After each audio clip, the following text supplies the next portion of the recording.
All right, so for today's episode on Term Sheet Teardowns, we're going to talk about option pools. Now, option pools are really important tools that companies can use to incentivize and retain talent in the company. Let me tell you the story. So there's this one company that I know that, they raised a bunch of money, and then the company kind of went sideways and was really struggling, and they needed to raise more money. And when the investors put together the term sheet to put more money in, they didn't put in an option pool. And what ended up happening was because the company was struggling, it was a down round, and the founders of the company, the people that were working there day in, day out, they basically saw their ownership in the company dwindle to almost nothing. And because there was no option pool to give them some more equity in the company, they ended up with very little incentive to keep working. And so they went back to the board and they were like, look, if we're going to quit and unless you pay us these exorbitant salaries. I mean, at the time they were like 2 to 3 times what most entrepreneurs would make in those roles. But the reason they were able to do it was because they didn't have any equity, and the board was a little bit held hostage because they didn't have a mechanism to give those individuals more equity, and the individuals were just like, meh, this is not worth my time and energy if you're not going to pay me really well to stick around. So option pool is going to be really, really powerful tools in terms of both retaining current employees and not having to pay them a tremendous amount, right? Sometimes you can get away with paying them a lot less because you're giving them some supposed upside in the company. Incentivizing other people to quit their jobs and come join your startup. So they end up being really important. As a venture investor, they're also important to you because you want to make sure that the very best talent comes to work for the company and that the talent stays because they're incentivized to stay over time, right? The options, usually you get an initial grant of options and then you get additional options over time, over a course of anywhere from 2 to 5 years as you stay with the company and perform and do well. What does that mean in terms of term sheets? Well, the other interesting thing about option pools is oftentimes they can be used as a tool by venture capitalists to increase their ownership stake in a company. And we're going to explain why that is and how they work. Before we do that, you got to understand how an option pool fits into a round.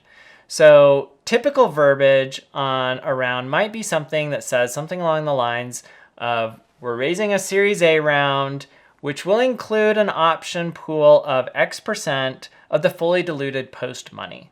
Now, there are 2 ways that option pools can be calculated into a round. It could be based on the pre-money and it could be based on the post-money. The thing that's a little bit tricky is that phrase that I just read, including an option pool of X% of the fully diluted post-money, is actually calculated on the pre-money. And we're going to show exactly how that is. So let's say that our pre-money valuation is going to be $8 million on paper, okay? That's what the VCs have put on there. And then you're going to raise $2 million, okay? Well, then your post-money valuation is going to be $10 million, right?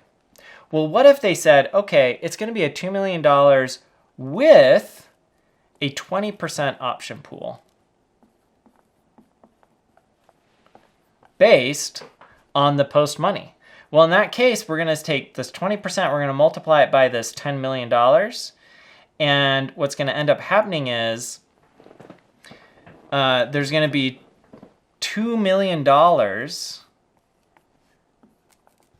that's going into the option pool. And because it's based on the post money, this actually is going to come out of this pre-money. So you're effectively subtracting $2 million, which leaves you with an implied pre-money valuation of actually $6 million. What does that mean? That means that if you are the founder or the prior shareholders to this round, you're going to end up owning 60% of the company, not 80%. The VC is going to end up owning 20% of the company. And then you're going to have this option pool which is going to be another 20%. Now, here's the thing that's a little bit tricky. You might think, well, I've got this option pool, so like, can't I just, allocate this option pool back to the founders? Not really, because this option pool is going to be used to primarily bring new employees to the company. But let's say that, like, fast forward, you only gave out 10% of your option pool. That leaves another 10% out here. That's going to end up getting split by both the founders and the VC. And so the VC just diluted the founder down to 60%, but they're going to benefit from this 10% of the option pool that never got used. So that can be one way that they use it.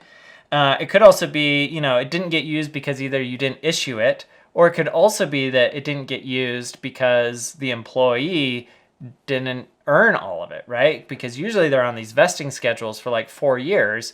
And if the employee's only there for a year, they're only going to get like a quarter or a half, depending on what the vesting schedule looks like, of the total options that were available. And then they go back in, right? So this is sometimes called the VC option pool shuffle, which is a mechanism wherein, like, the VCs actually end up gaining more. And so sometimes what VCs will do is they'll say, hey, let's push for this option pool to be really big, because ultimately it'll only end up benefiting the VC later on at the expense of the founder. Now, if you want to avoid this, what you can do is you can say, hey, we want to include the option pool in the post money so that it ends up diluting everybody. And the math on that is really simple. In that case, our pre-money is $8 million. The total raise is $2 million. The post money is $10 million. And then at that point, you pull out 20%, right, of the company for your option pool.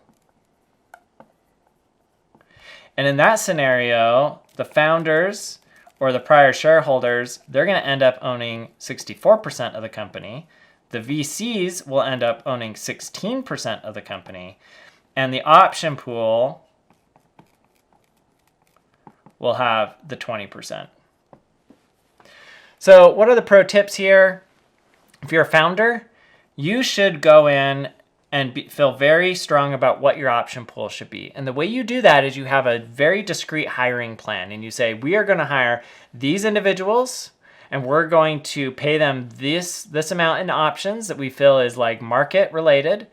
And that gets us to a 10% option pool or a 15% option pool. Something that you can easily defend to the VCs as to why a smaller option pool is really what makes sense for the company. Otherwise, you might fall into the trap of VCs saying like, oh, like we're going to have to hire a bunch more people, and we really ought to have like a big option pool just in case, right? Knowing that like ultimately it could come back to really benefit the VCs later on. The other thing that I think is really helpful is oftentimes people they just think in these percentages. And that's why I think it's helpful to say, you know what, this 20% option pool, that's $2 million of value at this round that's sitting there. And so once you put it into a dollar amount, it's a lot easier to be thinking about like, oh, this like $2 million of value, that's coming out of my pocket on the pre-money, right? Or on the post-money, however it might be. The other thing you can do is push for a higher valuation. You say, okay, fine. You want to do it in the pre-money, right? In my prior example, well, that's fine, but then I want a pre-money of $10 million, not $8 million, if we're going to include it in there. And that could be another way to kind of push down the impact of that option pool in terms of dilution on founders. Anyways, hopefully this was a helpful video in terms of understanding what option pools are and how they work within a term sheet. I think it's one of those things that oftentimes people don't fully appreciate.